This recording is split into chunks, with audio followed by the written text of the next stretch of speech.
Hello, I am Richa Kaushal, your science master. Welcome to all in School on Screen. अब हम बात करते हैं कि मिक्सचर क्या है। ठीक है, अब मिक्सचर आपका क्या है कि कोई भी सब्सटेंस जो दो या दो से ज्यादा फॉर्म ऑफ मैटर से मिलके बना होता है, उसको क्या कहते हैं? मिक्सचर। क्योंकि दाल खिचड़ी तो बना ली हमने अपनी लैंग्वेज को समझने के लिए कि हम बोलना क्या चाहते हैं, बट पेपर पे एग्जाम्पल आप वो नहीं दोगे।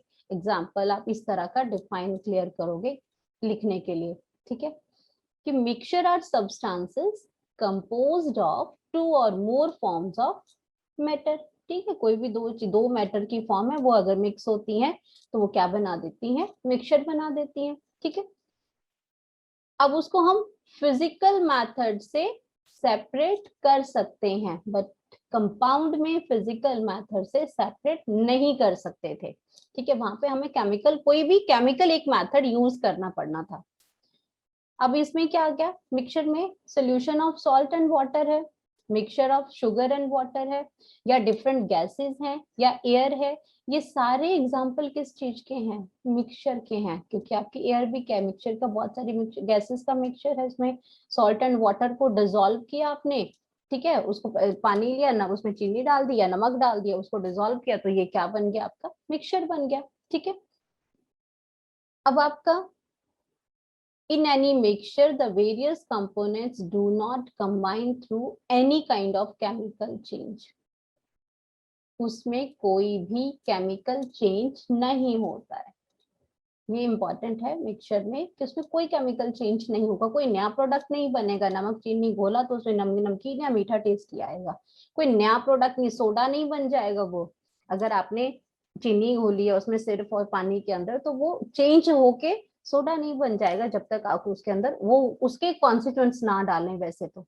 ठीक है, therefore the components do not lose their individual properties.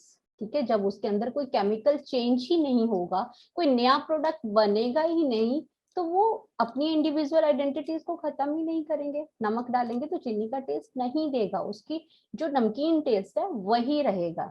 ठीक है, अब बात करते हैं उनके कंपोजिशन के बेस पे कि ये कितने टाइप के होते हैं। Homogeneous and the another one is heterogeneous. ठीक है, अब साइंस में एक बहुत अच्छी इंटरेस्टिंग चीज आती है कि इसके जो नाम होते हैं ना, इन्हीं से हमें आधा मीनिंग पता चल जाता है। ठीक है, अब होमो का मतलब क्या होता है? सेम।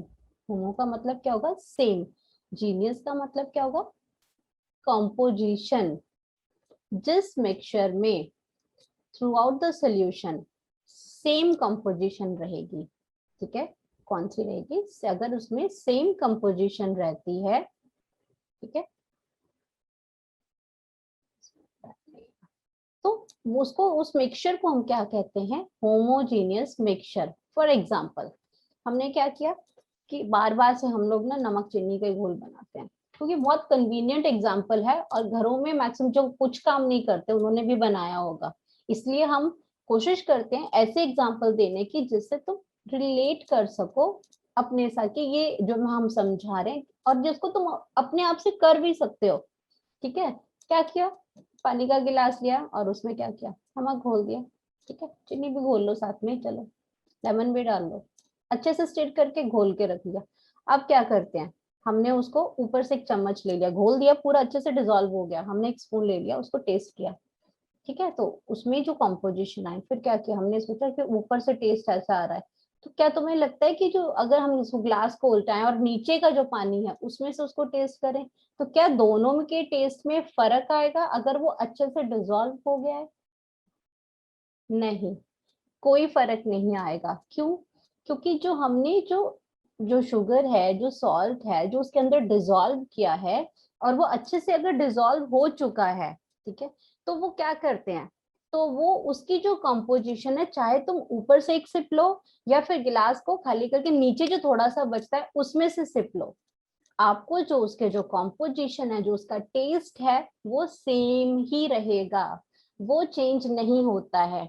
तो ये आपका क्या शो कर रहा है कि इसमें जो मिक्सचर बना, जो सॉल्यूशन जो यहाँ पे अभी बना, वो होमोजीनियस है, मींस उसकी जो कॉम्पोजिशन है वो थ्रू आउट द ग्लास, चाहे वो ऊपर से पियो, नीचे से पियो या बीच में से कहीं से भी तुम एक भी उसमें सिप ले लोगे पीने के लिए, वो क्या करता है, सेम टेस्ट देगा। इट मींस वो क्या, कौन से टाइप का मिक्सचर बना, होमोजेनियस।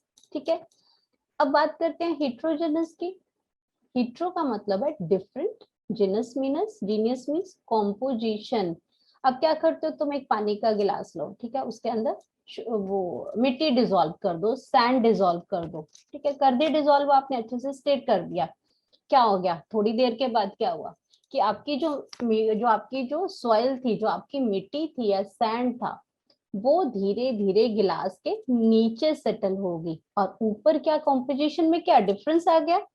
अब क्या करोगे, ऊपर में पानी का जो कंपोजिशन है वो ज्यादा है, जबकि नीचे बॉटम में सैंड या सॉइल का कंपोजिशन ज्यादा हो गया, तो क्या हो गया, डिफरेंस आ गया दोनों की कंपोजिशन में। ठीक है, तो अलग अलग हो गया, इट मींस ये क्या बन गया, हीट्रोजीनस मिक्सचर बन गया। क्लियर हुआ। चॉक को घोल लो, ऑयल को घोल लो, वो क्या डिफरेंट डिफरेंट लेयर बना देते हैं, चलो ऑयल का तो हम डिफरेंट लेयरिंग हो जाती है, बट चॉक को घोल लो, वो क्या करता है, चौक भी क्या है, जैसे वो आपने उसको पूरी तरह डिसॉल्व किया, कुछ देर के बाद चौक नीचे बैठ जाएगी, और तो क्या है, कॉम्पोजिशन दोनों का डिफरेंट आ गया, तो वो क्या बन गया, आपका हेट्रोजेनस मिक्सचर आ गया। ठीक है, होमोजेनस में तो जब भी आपको कोई चीज अगर आपने उसमें डिसॉल्व कर दी और उसका जो कॉम्पोजिशन है वो बिल्कुल सेम हो गया, ठीक है, हर जगह से, तो वो क्या बन जाता है, होमोजेनस मिक्सचर बन जाता है। और जब इसकी जो कॉम्पोजिशन है वो डिफरेंट डिफरेंट आ जाती है, कोई आप पिज्जा खाते हो, आप उसमें सैंडविच खाते हो, तो उसमें क्या है, अलग अलग चीजें डलती हैं, डिफरेंट डिफरेंट चीजें डलती हैं। कभी आपके मुंह में खीरे का उसमें टेस्ट आएगा, कभी उसमें टमाटर का टेस्ट आएगा जब आप सैंडविच खाते हो, पिज्जा खाते हो, तो वो क्या है, क्योंकि वो अलग अलग प्रोपोर्शन में चीजें डली हैं, तो वो क्या है, हीट्रोजीनस चीजें हैं। वो जो एग्जाम्पल है वो हीट्रोजीनस का है।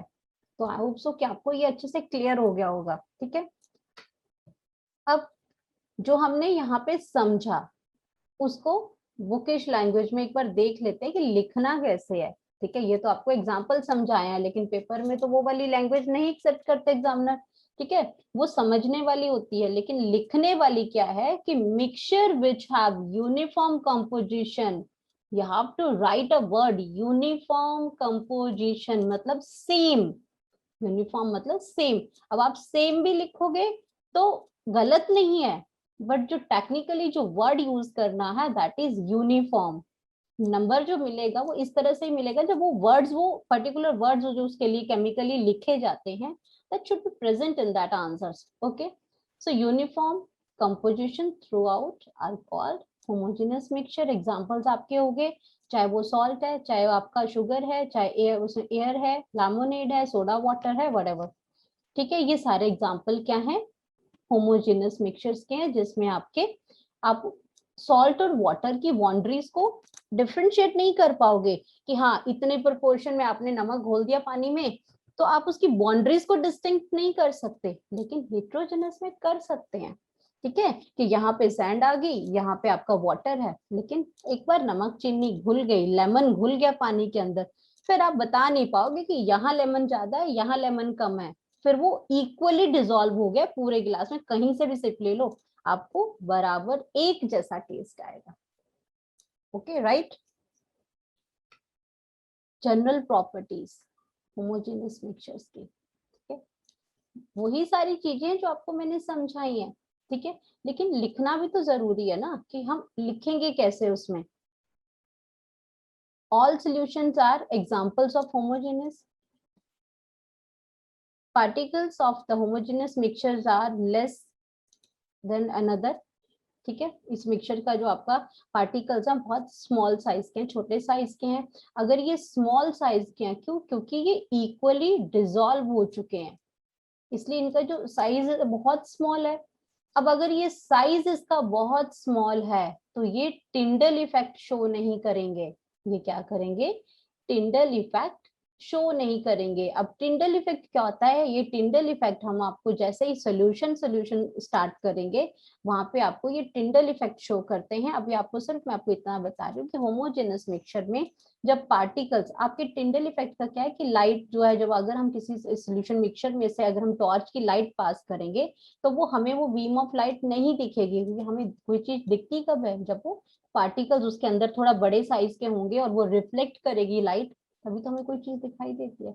लेकिन इसमें पार्टिकल्स बहुत ही स्मॉल साइज के हैं क्योंकि वो इक्वली डिसॉल्व हो चुके हैं, ठीक है। तो वो टिंडल इफेक्ट हमारा होमोजेनियस मिक्सचर शो नहीं करता है, बाउंड्रीज डिफरेंशिएट नहीं होती हैं, ठीक है। जो constituent particles of homogeneous mixtures can not be separated by physical process, ठीक है, चाहे वो सेंट्रीफ्यूगेशन है या डिकेंटेशन है। डिकेंटेशन क्या है, सेंट्रीफ्यूगेशन है।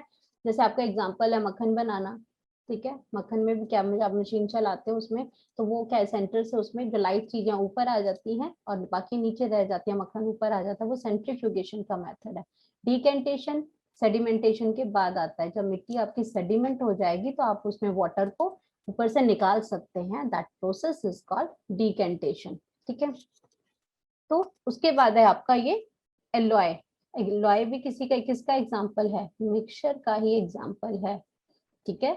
कि इसमें एक्चुअल में एलॉय का जो पार्टिकल्स हैं वो जब हम लोग एलिमेंट कंपाउंड, जब प्योर सब्सटेंसेस की डिस्कशन होगी उसमें आपको एलॉय का भी है। फिलहाल एलॉय के लिए आप इतना समझ लो कि एलॉय होता क्या है। Alloy is a metal made by combining of two or more metallic elements. अब ये मेटालिक एलिमेंट्स में मेटल के तो होते ही, नॉन मेटल्स भी इसके अंदर प्रेजेंट होती है। कोई भी तो कॉम्बिनेशन है जिसमें, जैसे आपका ब्रास है, ब्रास में हम क्या ऐड करते हैं, जिंक ऐड करते हैं, कॉपर ऐड करते हैं, ये दो मेटल्स को ऐड किया इसके अंदर, ठीक है। अपने अपने कॉन्स्टिट्यूएंट्स की प्रॉपर्टीज भी ये दिखाते हैं, ठीक है। ये क्या है, मिक्सचर है, हम इनको फिजिकल मेथड से सेपरेट नहीं कर सकते हैं, ठीक है। लेकिन ये आपका क्या है, इसके जो जो फिक्स इसमें होमोजेनियस मिक्सचर आते हैं इनके सब्सटेंसेस के, ठीक है। और इसमें एक और एग्जांपल भी है लॉय का, टिन है, मिक्सचर है लॉय का इसमें, जो कि क्या बनाता है, ब्रॉन्ज। ब्रॉन्ज के अंदर कौन से दो मेटल्स यूज हो रही हैं, टिन एंड कॉपर, ठीक है। तो ये क्या है, एलॉय है, मिक्सिंग है मेटल और नॉन मेटल्स की। तो ये भी किसके अंदर आती हैं, मिक्सचर के अंदर आती हैं ये भी। अब ये कुछ एग्जांपल्स हैं होमोजेनियस मिक्सचर्स के, यहाँ पे चाहे वो कॉफी है, ठीक है, कहीं चाहे वो वाइन है, एयर है, ब्रास है। ब्रास किसका एग्जांपल आ गया, एलॉय का, जिसके अंदर क्या है, 30% जिंक है एंड 70% कॉपर है, ठीक है। तो ये भी क्या है, मिक्सचर है ये। स्टील है, स्टील के अंदर भी आपके बहुत सारे एलिमेंट्स मिलते हैं, उसमें दो या तीन मिलते हैं, उसमें से नॉन मेटल भी है साथ में, ठीक है। नेचुरल गैस है, विनेगर है, ब्लड है, ये सारे किसके एग्जांपल्स हैं, मिक्सचर के, और वो भी किसके, होमोजेनियस मिक्सचर्स के एग्जांपल्स हैं। हेट्रोजेनियस मिक्सचर्स हैं जिसके अंदर यूनिफॉर्म कंपोजिशंस नहीं होती हैं, ठीक है। किसका, सॉइल और सैंड का अगर करें, मिक्सचर ऑफ सल्फर और आयरन फिलिंग का है, ये भी क्या करते हैं, हेट्रोजेनियस मिक्सचर बनाते हैं। अच्छा, आपने कभी एक चीज नोटिस की है, कभी सड़क पे चलते हुए मॉर्निंग मॉर्निंग में अगर देखें आपने किसी आदमी या औरत को, वो क्या करता है, एक बड़ा सा डंडा लेता है और नीचे उसके एक बड़ा सा मैग्नेट लगा होता है, और वो क्या करता है, चलता जाता है, और जो उसका जो मैग्नेट वाला जो पोर्शन होता है वो सड़क की साइड पे चलता है, रोड पे ऐसे ऐसे ऊपर ऊपर ऊपर से उसको लेके जाता है। तो वो वहां पे क्या होता है कि हमारी सड़क पे जो कहीं पे, और वो स्पेशली उस जगह पे करते हैं जहाँ पे आपकी वेल्डिंग की या आयरन की जो चीजें जहाँ बनाई जाती हैं, पर्टिकुलर उस जगह पे वो ये सारी चीजें करते हैं। वो क्या करते हैं, उस मैग्नेट से जो छोटे छोटे आयरन के जो पार्टिकल्स वहां स्प्रेड हो जाते हैं, उनको वो इकट्ठा करते जाते हैं, और जब बहुत सारा आयरन इकट्ठा हो जाता है उनके पास, तो क्या बाकी के पार्टिकल्स तो उसके साथ स्टिक नहीं करेंगे ना मैग्नेट के साथ, तो सैंड होगी, कचरा होगा, कूड़ा होगा, वो सब वहीं का वहीं रह जाएगा, लेकिन स्टिक क्या करेगा, सिर्फ आयरन स्टिक करेगा उसके साथ, तो क्योंकि मैग्नेट है। तो ये सारी चीजें भी क्या है, हेट्रोजिनस मिक्सचर है, आयरन फिलिंग्स हैं इसमें, ऑयल है, वाटर है, जहाँ पे बाउंड्रीज को हम देख सकते हैं, चीजों को सेपरेट कर सकते हैं, ठीक है। तो आपका जिसमें कॉम्पोजिशन डिफरेंट डिफरेंट है, तो उसको कहते हैं हेट्रोजिनस मिक्सचर्स, ठीक है। तो जनरल प्रॉपर्टीज हैं इसमें, जनरल प्रॉपर्टीज भी वही है आपकी इसमें बेटा, most of the mixtures are heterogenous, ठीक है। जो जितने भी मिक्सचर्स हैं वो मोस्टली क्या होते हैं, हेट्रोजेनस हैं, एक्सेप्ट सॉल्यूशन एंड एलोआइज। क्लियर हुआ? कॉन्स्टिट्यूएंट पार्टिकल्स हैं वो प्रेजेंट होते हैं यूनिफॉर्मली, ठीक है। इन अ heterogeneous mixture, components of heterogeneous mixture can be identified easily। तुम कुकीज खाते हो, पिज्जा खाओगे, बर्गर खाओगे, उसमें तुम उन चीजों को फाइंड आउट कर पाओगे कि ये बिस्किट है, बिस्किट के ऊपर ये छोटे छोटे उसमें चोको चिप्स उसमें लगे हुए हैं, ये आपका पिज्जा है तो इसमें आपके ये कैप्सिकम है, ये टमाटोज हैं। तो आप उन चीजों को अलग अलग कर सकते हो, उन चीजों को आप फाइंड आउट कर सकते हो, आप उनको ऐसे उठा के बता सकते हो, क्योंकि कॉम्पोजिशन सेम नहीं है तो आप इजीली उनको आइडेंटिफाई कर सकते हो कि ये चीज ये है। लेकिन होमोजीनस में एक बार वो सोल्यूशन बन गया तो हम उसको ये नहीं बता सकते कि पानी कहाँ है और नमक कहाँ है और चीनी कहाँ है या लेमन कहाँ है उसमें, तो हम ये सारी चीजें नहीं बता सकते उसमें। तो ये सारा था हमारा हिट्रोजिनस मिक्सचर के बारे में। अब heterogeneous mixture Tyndall effect show करता है, ठीक है। इसमें क्या है, इसका जो पार्टिकल्स का साइज है वो 1 नैनोमीटर से 1 माइक्रोमीटर है, ठीक है। तो साइज आपको स्पेसिफिकली सॉल्यूशंस में आपको साइजेस आएंगे पार्टिकल्स के, तो हम फर्दर उसके ऊपर और भी डिस्कशन करेंगे। तो टिल देन हम ये समझ रहे हैं कि टिंडल इफेक्ट शो करते हैं हिट्रोजिनस मिक्सचर, क्योंकि पार्टिकल साइज जब थोड़ा सा बड़ा हो जाएगा, जब उन चीजों, क्योंकि सॉइल है जिसको हम खुद देख भी पा रहे हैं कि वो नीचे सेटल हो रही है नेचुरल, जब हम उसमें टॉर्च की लाइट करेंगे तो वो लाइट, वो बीम ऑफ लाइट जो है वो विजिबल होगी, क्योंकि सॉइल के पार्टिकल से वो स्ट्राइक करेगी, रिफ्लेक्ट बैक करेगी एंड शोज दैट लाइट। तो ये क्या है, टिंडल इफेक्ट है। तो हिट्रोजेनस इसको शो कर रहा है। एग्जांपल्स देखते हैं। हिट्रोजेनस में चॉकलेट चिप्स कुकीज हैं, पिज्जा है, सोडा विद आइस है, या टोस्टेड, इसमें सैलेड्स हैं जिसका अलग अलग चीजें आप देख पा रहे हो, इसमें इक्वली नहीं है, उसमें इक्वल कॉम्पोजिशन सेम नहीं है इसके अंदर, सैंडविच है, ठीक है। तो ये सारे एग्जांपल्स हैं हिट्रोजेनस मिक्सचर्स के, ठीक है। तो आई होप सो कि आपको ये सारी चीजें क्लियर होगी होंगी कि प्योर सब्सटेंस हम किसको बोलते हैं और मिक्सचर किसको बोलते हैं। तो अगर आपको ये पसंद आया हो तो आप प्लीज वीडियो को शेयर कीजिए और लाइक कीजिए। Thank you so much.